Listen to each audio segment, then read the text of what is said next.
Hello and welcome back to Specialness. I'm Jeff. And I'm Kim. And today we're going to discuss a reel we put out a few weeks ago that's just passed 70,000 views. Yep. And has probably been one of our more controversial reels. Mm-hmm. Not that we're trying to be controversial, but you know, I think this is one of the problems when people watch a reel as opposed to the entire podcast is a lot of the context gets left out. The point of this was that the reel talked about how there are roles that you have to play in a special needs marriage. Right. And essentially it was something along the lines of one of us has to bring in the money and the other is more or less responsible for the medical side. It's like the caregiver. Yeah. And what seemed to really get people going was I did say, you got the short end of the stick. Yeah. Which I think that ruffled some feathers. Yeah, it ruffled some feathers. And some people took that to be negative. I didn't intend it that way. No. What I was really saying is that as the primary caregiver, with me being in the position of having to be more or less responsible for figuring out how to pay for everything, I got the easier, hard job of the two. Right. And so there was more than one comment who, you know, they talked about, oh, I disagree with that. And the dad should know what's going on. And yeah, and you had to get on. I had to, say, hey, you're right. Explain that that's not what you meant. It's not what I meant. We are very much a team. We make decisions together.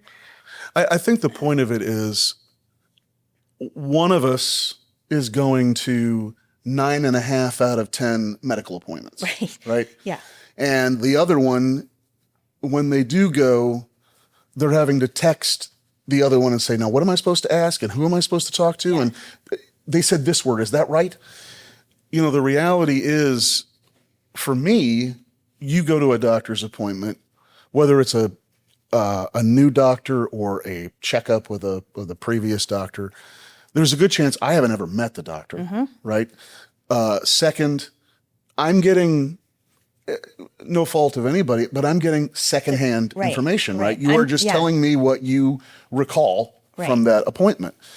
And I think in the clip or in the reel, I mentioned that there are times like I would come home from an appointment and we had just 3 days prior paid X amount of money for medicine. And at this appointment, that doctor changed the medicine because A, it wasn't working or he had a side effect or whatever.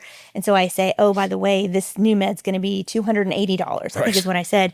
And you have to, because you weren't at the appointment, it's not that you don't care or you're not interested or invested in it.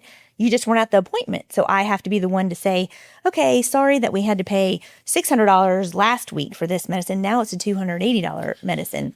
Hey, thanks for watching Specialness. We really appreciate you taking time to watch our podcast, and we hope it's helping you out. If you could do us a favor and subscribe, it would really help us a lot to grow our community. Thanks a lot. It's a difficult situation for any family to be in. When you're trying to solve for a financial concern, when you have all the things to worry about that civilians have to worry about from a financial standpoint. So it's not that we're saying you shouldn't expect for me to potentially say, really? Gosh, is there, it's so soon, maybe we don't have, I mean, we're trying to make we talked about budgeting in a previous podcast and how hard it is to keep a budget. I think that's the crux of it, is that we're just trying to make it work. So it's not that it's personal. I don't think that, and at least for us. You weren't questioning me in a negative way. You weren't being like, I don't believe you, I don't trust you. It's not that. It was just a statement of, oh my gosh, $280. We just paid $600 last week for this medicine or whatever. I had to get to the point where I would say, oh, well, that's good. So now it won't cost $600 next month. It'll only cost $280 next month.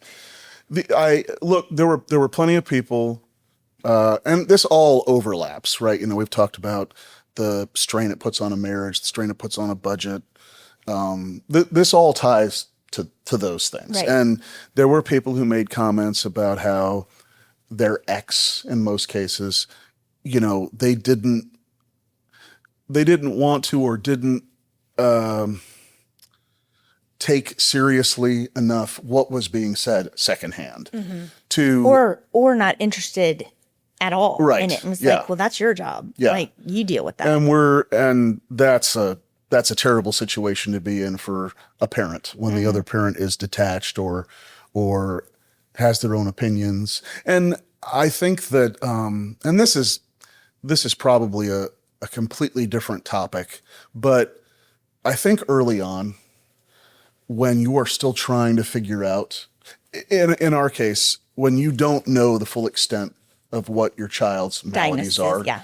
Because, when Kason started school, we knew several parents when he was young, 6, 7 years old. Their kids were dealing with issues, but you had one parent who seemed to be the way they talked about the school. One of them was, oh, it's such a great redemptive environment. They accept him for who he is. And the other one's complaining that the curriculum isn't stringent enough, and how's he ever going to get into Harvard? Right. Right. Yeah. So, so you're struggling. I think part of it is that, especially when you don't know, I think it's certainly different when you understand your child has autism or your child has Down syndrome or cerebral palsy or something like that, and you understand the limitations. Right. But when you're navigating like we were, and we were getting a new diagnosis every year, or maybe sometimes two, if you're in that situation, you are still in denial about what your child can or can't be. Correct. And so you do take it personally when a doctor says that your child needs an additional therapy or another medicine on top of the medicine they're already taking. Because it's all new. Right. I mean, it's new to you. That whatever that diagnosis is, it's new. And so you're having to navigate that and figure out, okay, is this going to be a medicine for life? Is this, what kind of therapies are we going to have to do? So yeah, it's an ongoing situation.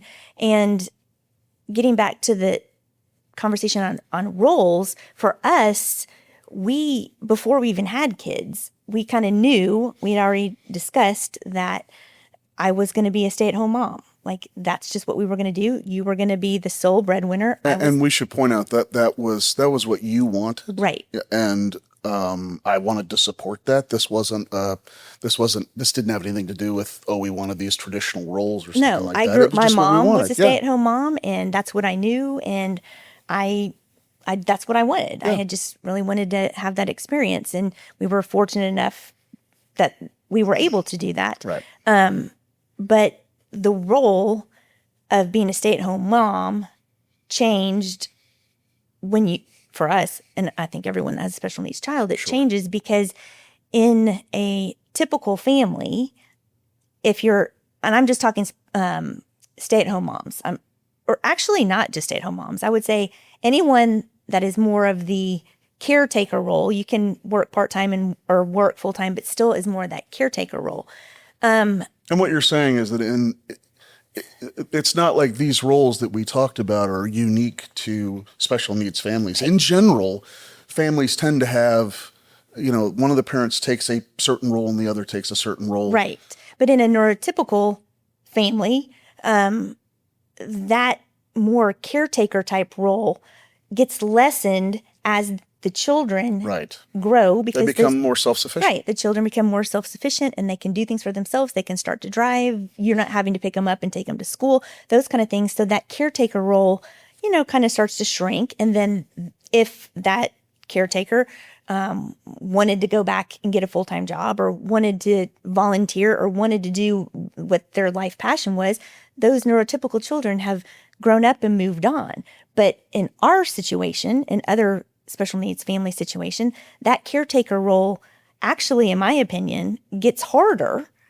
Like what we talked about, I think it was last week or the week before, that as those milestones come along, we're getting older, right? We're getting to that age where people start talking retirement or what are your futures? We're supposed to be empty nesters. And as we all go that in, kind of, as we go in full circle, Right, so- that leads us to the transition from pediatric to adult care, Right. and that makes it harder. Yeah, it's all tied together. It is. And those quote roles, I think from our perspective, we had to work out really early on that because I guess nobody understands what it's going to be like to be a parent of a special needs child, right? You don't go to school, you don't read books about it before Right. you have the child, you just kind of like figure it out.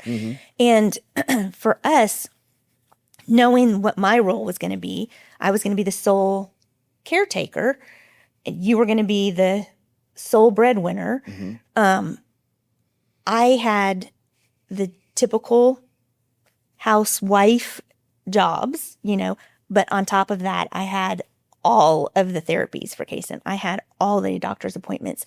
And we've talked about this before, that your job you got to do some fun stuff. You when you would leave the house in the morning to go to work, you were going and socializing, and you were going to see people, and you were going to have lunch with somebody or whatever. And I didn't. I was home in the trenches, and you do that day after day after day after day. Resentment easily can come into that. And we had several comments about that it's really easy when you kind of fall into those roles for one spouse or partner or whatever to feel kind of the short end of the stick feeling of like, wait a minute, you get to go and do this. Not that you're not caring about what's happening at home, not that you're not thinking about it, but you're not living it every single day.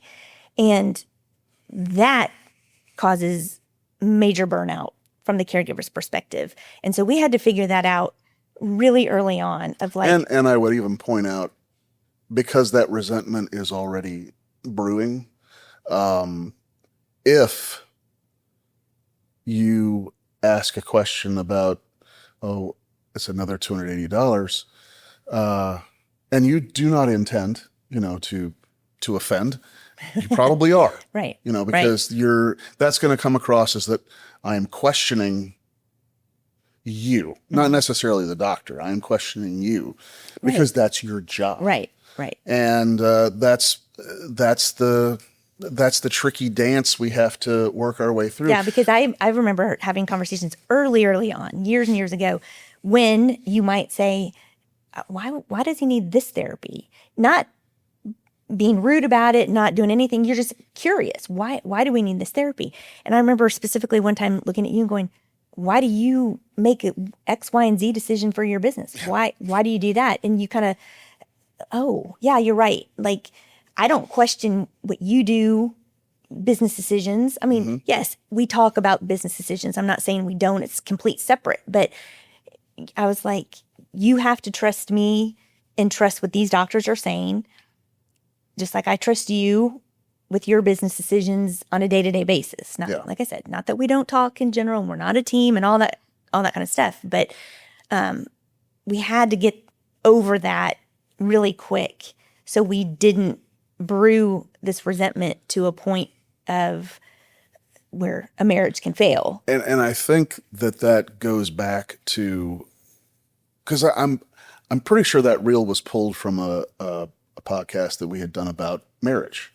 And I think it's one of the more important aspects of maintaining a marriage in the situation that we're in. Because the sooner you look, there's a saying that says, a parenthood doesn't come with an instruction manual. The sooner you can figure out that dynamic, the more likely you are to have less of that friction contributing to your marital happiness. Because I think this is where a lot of, when couples in our situation get divorced, it's the same reasons everyone else gets divorced. It's just terribly magnified, right? People get divorced over money all the time, but they get divorced because someone they're an irresponsible spender. right? Right. We're not in that situation. We're just trying to figure out how to pay for what has to be done. And we're also struggling with, especially when we were trying to figure out what Kason's needs were and what his cocktail needed to be and all those things. It's trial and error, right? You're trying a therapy, then you're trying another. I mean, we had some therapy that we did for years. We did. Yeah. That we finally just said, I mean, after years and tens of thousands of dollars, we both looked at each other and said, I think we've tapped out here. Yeah. I don't think he's getting any better. It's not going to, I Right. think we're where we're at. And, you're trying to find, and then you got people talking to you about, oh, I don't want my kid to take medicine. I can't believe you let your kids take medicine. That's a whole other topic to get into. But in marriages, though, I mean, we have friends. Sure. We know people. I mean, we've been in the special needs world for 24 years. And so between Special Olympics and schools and therapies, we have met a tremendous amount of families. And that comes up actually quite a bit. Yeah, where, the parents themselves can't agree on whether or not medicine is something they want to be a part of. Right. Yeah. I mean, that's going to be tough. And in those situations, I can think of a couples. It was the husband who was not keen on medicine, yet the wife was the one that I would say is more of the quote primary caregiver. Right. She's the one getting all the advice from doctors about medicine and therapies and stuff. She was also the one home with the child all day. Right.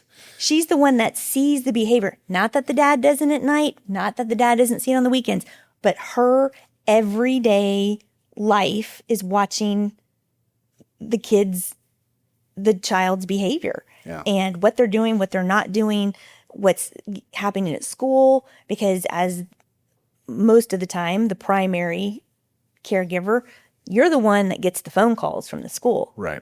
You don't. Yeah.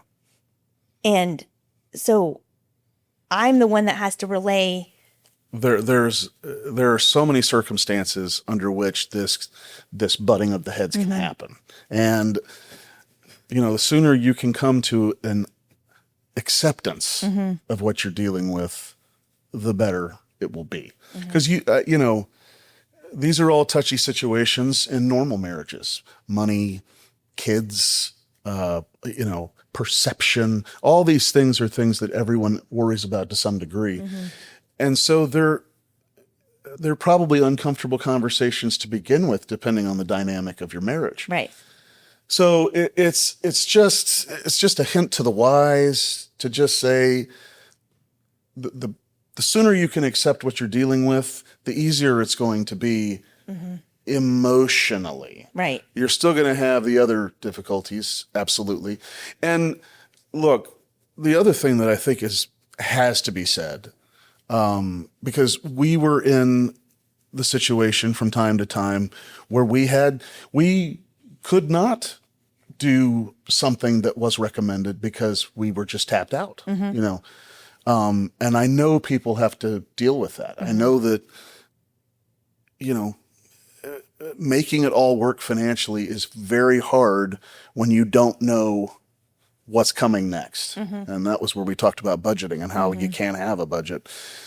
It's that difficulty, and it's multiplied. And we're not saying, because it's not possible, we're not saying, hey, look, you just got to pay whatever it takes to get it all done. That's not reality. That's not reality. You're going to have to.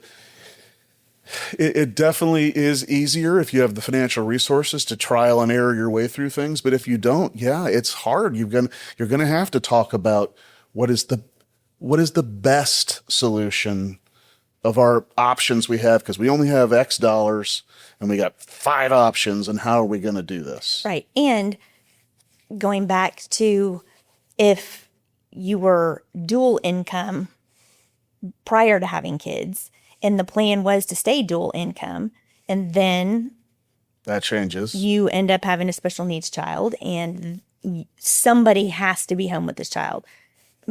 I mean, there's multiple reasons why, but it's just not feasible for somebody to work. And we saw countless comments about, I stopped my nursing career planning to go back. It's been 4 years. I planned on going back to work after our child started school. I can't even think about that. I mean, that is a common refrain that we see Right. and can relate to. So all that quote planning, which we talked last week, you can't plan in plan. special needs. Yeah. It's just Well, let's talk about the comments that we drew from this one here, so that we can address the controversies and also the more interesting comments that were stated.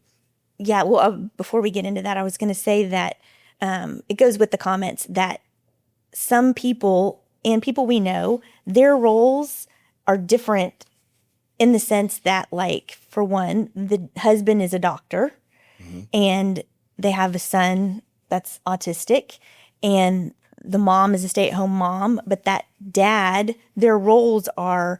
And by the way, that dad's not an autism specialist. Right. He's just a medical doctor. Right. Yeah. But he had ins and Sure. ideas and able to research or whatever. So those roles changed in the sense where, yes, she was the caretaker, but he also had specific information or access to things that, others don't. And then other people commented on, like, personality dictates those roles.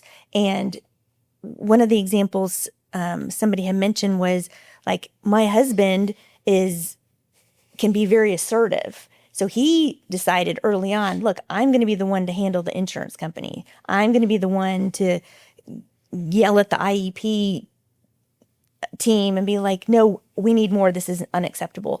And she is more of the passive one, more patient. And she took on the role of being more of the, I can handle the meltdowns. I can handle the behaviors, kind of doing that, because you get stressed out with it or whatever. So you go and do that. And so personality played a role in determining which roles they had. So it's not just a typical Mom does this, dad does that. It's not. Right. It's based on all different reasons. Yeah, that's a good point. Yeah. So several comments were things like, very true, thousands of exclamation points and 100. lots of likes. Me too. On that. Yeah. So relatable. So relatable.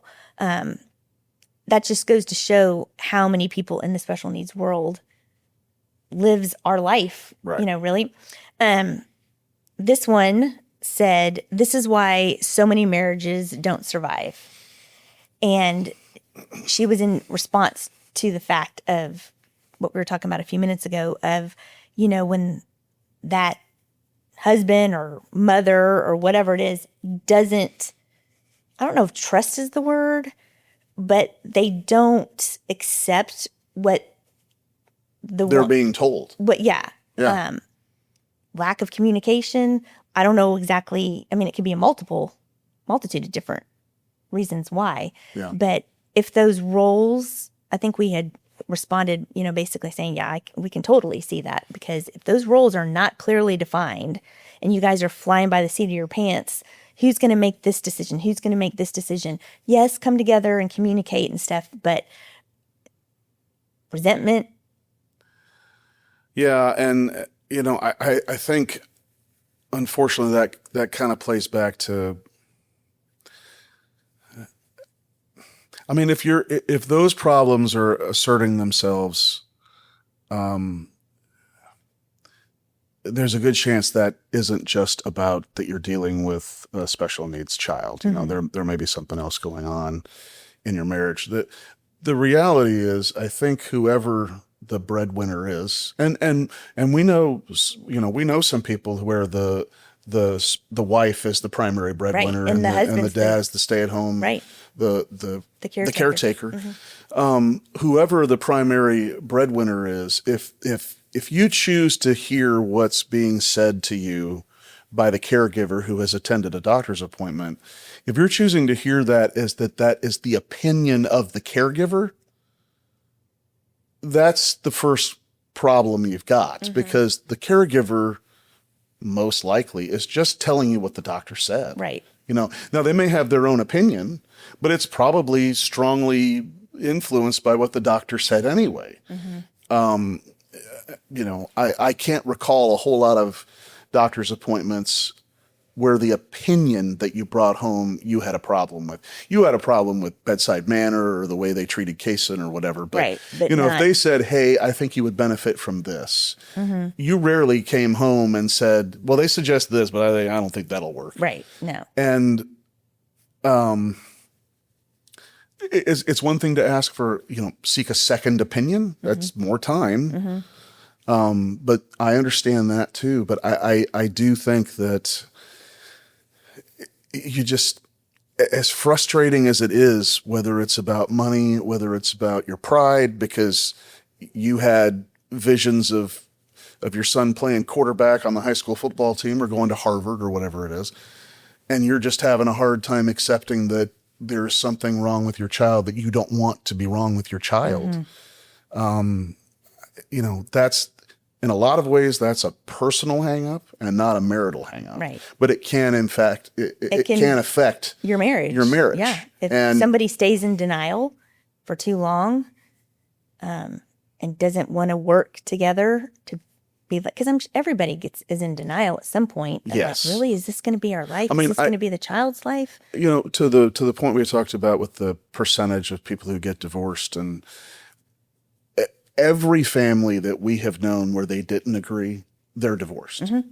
The ones that did, or the ones that worked together, I should say, Yeah. they're still together, and that, I think that obviously the condition of the child contributed to the difficulties in the marriage, but there's denial's a really, really dangerous thing in our line of work. Yeah. Because what did we say last week? That when we were talking about, it was the episode where we were talking about the transition from pediatric to adult care. Yeah. Why do people think the kids with special needs don't grow up to be adults with special needs? Right. Yeah. And that's what you've got to remember as a parent, is do. that they're not going to outgrow this. You don't outgrow autism. You don't outgrow Down syndrome. or genomic deletion. Right. These aren't things that just get better. Right. And it's really just about getting, I shouldn't say that. They can get better through medication, through, But it's not going to go away. but it's not going to go It's away. not a cure. Right. It's not like they had the flu and then they're over it. You know? You have to accept all the things about your child that maybe you don't want to. That's the first step you have to take. Yeah. We got a lot of comments very similar to this, responding to how you and I have defined our roles. And she had said, this works for us. We balance each other for our daughter's needs. And I think that's very relatable. I think a lot of us do what is best for the child. And if it's better for the husband to stay home for whatever reason and the wife work, then they do that. In fact, we had a comment where I think she was saying that they do everything together, all appointments together. That's just how they've always done it. And she's like, I can't imagine doing these appointments by myself. And then another one said, I'd always done the appointments and stuff. Now my husband has to because their son is like 6'3" and, It's physically hard to handle. to handle and doesn't do well at these appointments. And she's like, I can't do that. So he is having to step into that role. And that's what we were talking about. It's the ever winding, changing path. You think you have it worked out, then. Well, I think when using cases as an example, we have talked about how Kaysen is 24 years old, but mentally he's probably 7 or 8 years old, and he tends to act accordingly. He will cry, he will freak out over he needs a Band-Aid. All the things you would typically see a child do. But over time, he has evolved, and I don't think he is even aware of this, but he has evolved from being needy for you to do everything to there are some things he thinks that I should do for him. It may be something as innocuous as he just wants to talk to me about sports. I was just going to say, but does he have a basketball? right. Wants to tell you about it. But when he gets hurt like, physically hurt, Yeah. he has a tendency to want to ask me how bad it is because I'm an Eagle Scout. Yeah. You know, and he 'Cause wants you know how to put on the Band-Aid the correct way. So those are other things that again is the evolution. You know, that's where you can your kids can get better. But in addition to realizing and accepting what you have at the outset, you also have to be willing to move along, right? You have to accept when your child decides, oh, I need mom for this or dad for that. That's your new role, you know, and that's how you can split those responsibilities. Because back to when people said, oh, both parents should be aware and both parents should do this. It's terrible if the dad doesn't know. I mean, I have my tasks, Yeah, and I think we'll get to that maybe later. But the reality is, we have set things up to where I know there are certain parts of the day or parts of the weekend or bedtime. You know, there are things that are my job. He, after 24 years, for example, he loves for you to read Jack and Annie books. Yes. To him, and you have been reading these. Shout out to Mary Pope Osborne. Right. Yeah. Yeah. We have every book she has written. We have all of them. I have read them all Hundreds a of minimum times. of 100 times. Yeah. I mean, and I do all the voices. and you do the voices. Right, yeah. And he loves it. Yeah. And Daddy, can we read tonight? You know, do we have time to read tonight? I'm like, yeah. And then, you know, I hear you upstairs and you're Abraham Lincoln one second and you're Jack the next and you're Annie the next and you're Merlin the next. And he loves it. If you're out of town and I say, Kason, do you want to read tonight? Right. He'll be like, okay, like maybe. Really. And I'll be like, no, I want to read. I haven't read to you in a long time. And so I have to pick out a book. And he goes, well, we cannot read the one Daddy and I are reading. I'm like, that's fine. You have a million Jack and Annie books. Pick another one. So I read it, or he picks one out and we go and I sit down and I start reading. And he's like, just looking at me like, this isn't working. And I've said, yeah, I can't do the voices, right? And he goes, no, you don't do the voices. Well, what's funny is it's not so much that he enjoys the voices. It's not that. It's that he doesn't understand who's talking if I don't do the voices. Right. So when I'm reading it and it's Right. just straight, Right. Jack, don't do this, He says can't Annie, or follow the whatever. narrative. Yeah. No. And so he just kind of checks out and but I've kind of gotten around that in the sense of we don't read Jack and Annie, but like if it's during the holiday season or something and we've gone to the library and he's picked out a book about pumpkins or it's a kid's Halloween book. Sure. I can read that and Yeah. he's okay with it. Jack and Annie, that is 100% you. Yeah. Same with his weekly infusions. And no offense to Mary Pope Osborne, but I feel like I could recite all your books from memory. Yeah, if she ever, you know could what? you write a new book? Write a new book. I just think she has one working, but you need I to hope say, so. hey, if you ever need someone to do voiceover work for your Right. your book, I can totally. That's true. Your Jack voice and your Annie voice are great. The other thing, the weekly infusions are my job. Right. And I don't know how that actually fell into it because when the nurse originally came, 6 years ago to teach us what to do, we both had to do it. Like, I know how to do it. Mm-hmm. But I think it's because I'm an Eagle Scout. you're an Eagle Scout and supposedly Jason looks at this as it's, quote, more medical. Right, it's needles. Yeah, Mom, I don't know about that. And I haven't done it in a long time. And it wasn't that long ago. I said, you know what? Kason, I'm going to do your infusions tonight. Where's Dad? I'm like, well, he'll be here. And he's like, well, you might not know what you're doing. I'm like, I know how to do this. But because I'm like, Kason, if Dad has to go out of town or something, we have to do your infusions. He's not going to fly home just so he can do your infusions for 3 hours and then go back. But he's very rigid in what he likes. So which one of us to do? Again, it's about the role is more. It goes deeper than just I make the money and you take care of him. There also has to be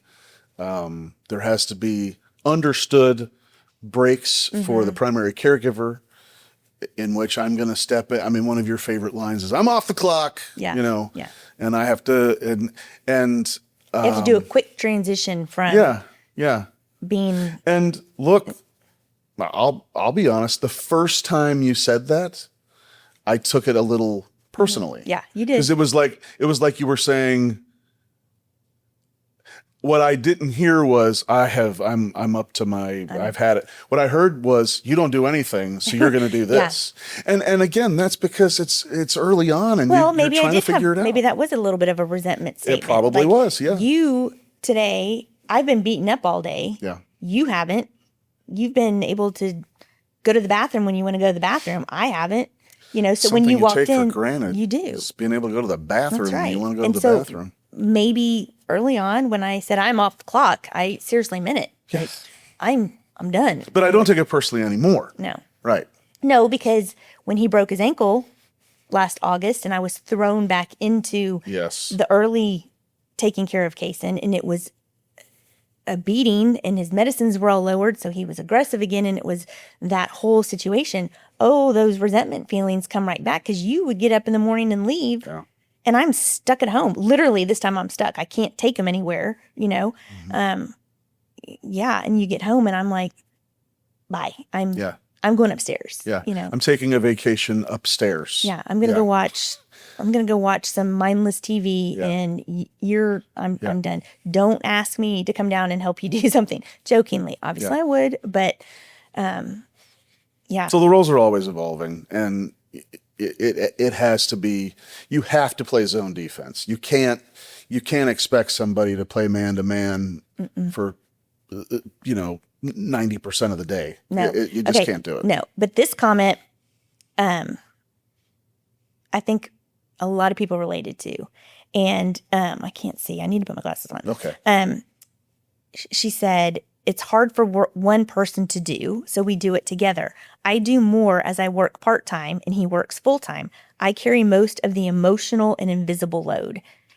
It was that statement right there that I was like, oh yeah, ding, ding, ding. Mm-hmm. Because no matter who it is, whoever ends up having a little bit more of that caretaker role, you are carrying the invisible and the emotional aspect of it. I think that was most interesting about that comment was the use of the word invisible. Mm-hmm. Emotional, we've talked about that, and the emotional strain it puts on a marriage, the emotions that you feel when you miss out on a life moment or whatever. Mm-hmm. But invisible is such a powerful word because, you've talked about this several times. The reality is people don't see what you're dealing with. No. Right. And when they do, you're ashamed of it because you're out at the store or whatever and you're being judged. And, right. So it's you're carrying something that is so heavy. It's the proverbial monkey on your back that no one can see, Right. And it's something that civilians have no understanding of what really goes on in a special needs household. Yeah. They see, like you said, when you're out, they know people that have special needs children or adults or whatever. So they think they understand it, but they have no understanding whatsoever. Yeah. And that is why that invisible part that nobody talks about, that is why caregiver burnout is so bad, because the main caregiver is supposed to, like I've said before, get up in the morning, put on your big girl or big boy panties and go. Pants for the guys. Okay, yeah. But or whatever you're comfortable with. right. Sure. But you're supposed to, you have to do it. And if you work too, you have to do the special needs stuff. You have to go to work and then you have to come home and do the special needs stuff. And it's kind of what we were saying, that as your neurotypical children grow up, you watch them grow, you watch them evolve, you watch them move on and move out. But for us, that emotional, that invisible life follows you, and it's not talked about. And it's really, it's talked about here. It is talked about here. But yes, it's hard to talk to people about it because so few people can relate to it. You know, I think that that's been one of the really kind of neat things about the comments that we're getting on Instagram is that you are getting people all over the world coming together under a 2.5 minute reel, sharing common feelings and thoughts, and people saying, yes, totally, I believe that. And it just screams that they just don't have someone to relate that to. No, most people don't. On their home base. Most people don't. Yeah. I mean, yeah, it's unbelievable. And it was interesting because I had recently just seen, it was on a special needs page. Somebody had posted this, and it was like a cartoon of a mom sitting behind a desk. And it said, the title of it said, Care Coordination, an Invisible Full-Time Job. And so the mom's sitting there and she looks all frazzled and stuff. And like in front of the desk, it says, Parent, the only connector. And then there's all these arrows out to the side. And it's cardiologist, endocrinologist, physical therapist, speech therapist, IEP team. I mean, it's all these people that this caretaker is responsible for, right? Then there's an arrow that goes down from the parent connector, and there's a picture of her on the phone, and it says, on hold for 3 hours fighting claim denials with the insurance company. And you're like, yeah, of course we can relate to that, right? You can't just pick up the phone, and especially the stuff with like SSI and all that stuff, you sit on hold forever. So I don't know how you can have a job and do that. So then there's another arrow down from the parent connector, and it says scheduling specialists. Wait is to see these specialists sometimes is 9 to 12 months. Some are 3 to 6 months. And if you are like us, where Case and sees multiple different doctors, you are constantly juggling, scheduling. Then one doctor cancels and has to move because whatever reason, or because they're going to take a vacation. And we don't. So then we have to move this, or, we go, okay, Kaysen has his weekly, or at the time, he was having to get weekly blood draws. Now it's monthly, but then another doctor says, oh, but we need labs before that. So then I'm like, oh, then I have to go back on and reschedule that, but there's no appointments. And so I spend, as the main caregiver, hours during the week. It's like being chief of staff to a senator. Yeah, seriously. Yeah. So then there's another line coming down from that parent, and it says she's sitting at the computer and she's researching therapies and state funding. So she's constantly trying to figure out what's the newest medicine that's come out, or what waiver can we get on the list. So then there's another line that comes down, and she's sitting there and she's organizing all these binders, and they're labeled medical records, all evaluations, IEP documents, insurance fights. And then there's one more arrow, and it says, so for anyone who helps and enables your child get the therapy or school help that they deserve, bring them coffee, which you do. I mean, I know several parents that literally will go to Starbucks or Sonic or whatever, and they'll bring in drinks to the IEP team or to the therapist that have been so helpful. But again, all of that stuff that was in that one picture is the invisible aspect. Nobody knows. That's why you can't have a job. Right. Right. That is exactly right. You have a job. I have a job. Right. Yeah, my full-time job is everything. All of that. All of that plus some. I mean, I didn't even talk about going to the pharmacy 3 times a week because this medicine got refilled, and this one, we have a new one. And I mean, I do go to the pharmacy. You do go to the pharmacy. Yeah, that's one of my... Because it's close to the office. Yeah, and also I'm the one who, if something is declined, I'm the one who says, well, let's try that again, run it with this card or this whatever. Yeah, so I mean, yeah, I do some of that administrative stuff. But, yeah, you do. You're right. It's definitely... It's more than a full-time job, and boy, if you're out there and you are working part-time or full-time, and this is what you're also doing, especially single parents, man, and there were a heroes. lot of comments about that. Yeah, that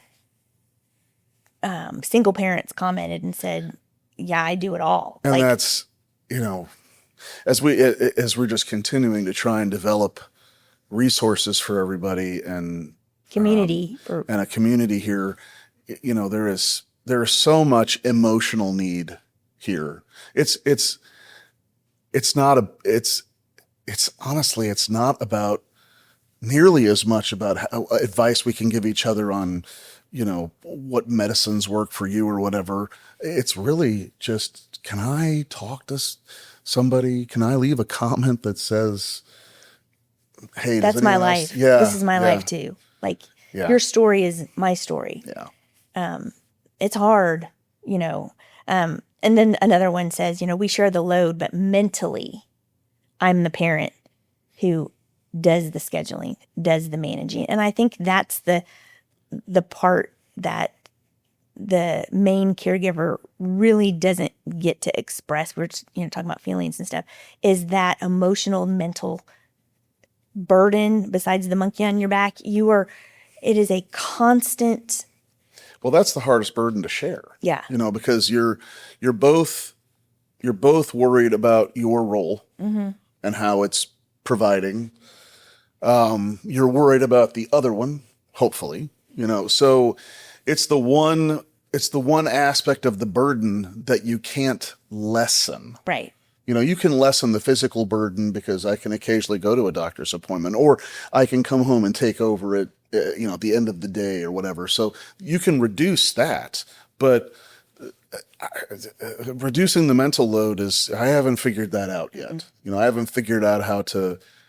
One of the things that I guess I have developed somewhat of a skill set for, that I sometimes do, and I think you probably do it too, and I think everyone out there does this to some degree. There's some amount of compartmentalization. Oh yeah, definitely. That you go through, that whether you're accepting it or not, you just kind of figure out a way to tuck it away, and you're just going to worry about that later. Mm-hmm. And later may be in an hour, but it also might be in a month, but figuring that out is about the only way that you can reduce that mental load. And it is a hard thing to do. It is. And then kind of the last part of the role thing that we got comments and stuff on is, what do you do when you have neurotypical siblings of the special needs child? And for us, we only have 2 children, Kaysen and Jackson. But that was, again, kind of a distinct role because, for one, Jackson obviously is a boy and was into sports, and he wanted you to take him to t-ball practice or to soccer practice, and he wanted you to coach. He didn't want mom out there doing that. So those roles were pretty given. However, we got to the point, too, where we're like, I want to see his games. So I'll take him to the game. You stay home with Kaysen. Right. The same with when he was in Cub Scouts and things like that. He knew, you were an Eagle Scout, so he wanted you to do certain things. And other times I'm like, no, I'm going to do that. Yeah. Kaysen's dad's going to be with Kaysen today. So I don't know how you do it if there's multiple neurotypical children and a special needs child. You've got to be just constantly juggling all kinds of aspects and who's going to go with this child and whatever. But for us, thankfully, it was just we could easily divide and conquer. And I think that's something we're going to be looking to. It won't be Jackson, but we're looking to connect and collaborate with a sibling, to give us a third party perspective on that, because I think it is such a highly individualized experience. Just as we say, no special needs marriage is the same as any other because we're all dealing with our own issues. I think it's the same for siblings. Yep. Whether they're dealing with resentment over not getting enough attention, or embarrassment because they don't want people to know, or whatever it may be. Right. They haven't, or they're fully and totally supportive, and or it changes as they mature and stuff. But siblings, talking about roles, siblings play a very important role in the family, neurotypical siblings. Right. And we can talk about that on the sibling episode, but they have their own role to play. And as parents, we have to juggle that role to make sure they have the attention and the time given to them, even though the special needs child might be just pulling us in our attentions. There were so many times, especially when, when Kason was younger. I mean, it was hard to be like, over here we're straining Kason, and 2 seconds later I'm over here trying to read to Jackson, Rudolph book, and Kason's over here throwing stuff, and you have to like put on a smiley face and be over here and over here. I'm like, oh my gosh, I have to be a therapist, I have to be all kinds of stuff. It's hard enough to parent a special needs child. It is some multiplication of that when you have another child who is not special needs. Just as it's probably 3 times as hard to parent 2 children with special needs. But when you have one child with special needs, especially when they're older, than a younger child who doesn't have those special needs, but requires the attention of any normal 2-year-old, it is exponentially more difficult. Right. And so that caregiver who is this mom coordinator or parent coordinator of all those things I just talked about. Yeah, the chief of staff. You're also having to compartmentalize. You're the special needs everything, but now you're almost having to physically compartmentalize. Yeah, and you, like I was saying, over here I have to do this, but over here I have to act happy and cheerful, like everything's okay. Just ignore that this just broke because he just threw a chair or whatever. You're having to literally, okay, I have to put on this hat today because I'm this, and this hat today because I'm going to go to Cub Scouts, and this hat because I have to go to physical therapy. And obviously the stress of knowing that no matter what you're trying to do, it's still affecting that child because it's disturbing. Yeah, it is. And I think kind of to sum it all up though, it helps that child when the parents can figure out a cohesive role. Each of them have their kind of designed roles. And I know that helped Jackson too, because he knew it was more stability for him, because he knew, okay, daddy's going to do this, mommy's going to do that. Right. Instead of it changing every week. And later, mom and dad. Right. Yeah. He doesn't say that now. When we didn't, you didn't want to call us mommy or daddy anymore. No. But all that to say, every marriage is different, and every couple figures out their own roles and things like that. And we just really wanted to talk about how hard it is. Well, and as best we can, just kind of talk. One of the things we've said a lot is that we are not experts on anything other than our own 24 situation. years, yeah. We have 24 years of experience in our own situation. And when we share what we're doing, we certainly hope that helps people or gives them ideas. But, we're seeing a lot of comments that they have their own thing and that works for them. And I think that that's the most important thing, is that, whether you're getting advice from a therapist or a psychiatrist or someone like us or someone or even a civilian, a friend of yours, the reality is you just got to figure out something that works for you. Mm-hmm. And if you can't do that, it's just not going to get easier. No. It'll only get harder. Yeah.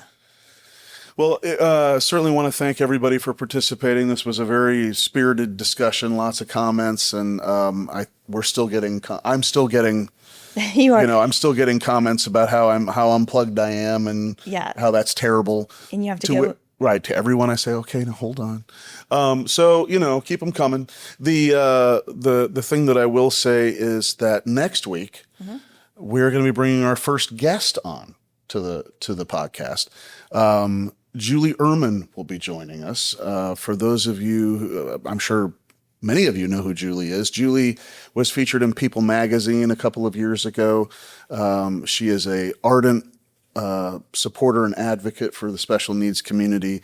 Her children are dealing with an especially difficult diagnosis in which their life expectancy they've already well exceeded it, at the ages of 6 and 9. So she's dealing with an unusual circumstance that we're not dealing with. But when we got an opportunity to bring her on, we were very excited, because a lot of people talk about, man, how do I approach this from a positive perspective? How positive energy in, and as much as people like that we speak the truth and talk about things people don't talk about out loud. We are big believers in positive energy, and Julie's got a really strong message about that. Yeah. So join us next week when Julie Erman will be here. Until then, I'm Jeff. And I'm Kim. And this is Specialness. Thank you.